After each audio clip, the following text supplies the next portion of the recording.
Vohaga safarimiz davomida Jizzaxda o'pish hisobda temir ishlarini 14 ming dollarga bajarib bergan obyektimizga kirib o'tishga to'g'ri keldi. Sababi bu joyda balkon holati bitgan ekan, razmerlarni oldik. Qarang, luxury eng oxirgi dizayndagi so'nggi fasondagi darvoza va 45 metr zabor qismimiz bor. Baryer qo'yib berganmiz. Yuqorida 20 dona deraza rishotkalarimiz uyning ikkinchi tomonida go'zal holatdagi Samarqand fason darvozani ko'lning haqiqiy original holatda qilib berganmiz.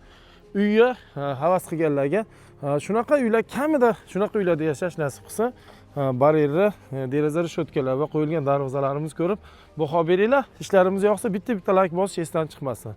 Bilasizlar, temir bo'yicha 12 ta viloyatga dastlabki uстановка bepul holatda xizmat ko'rsatamiz.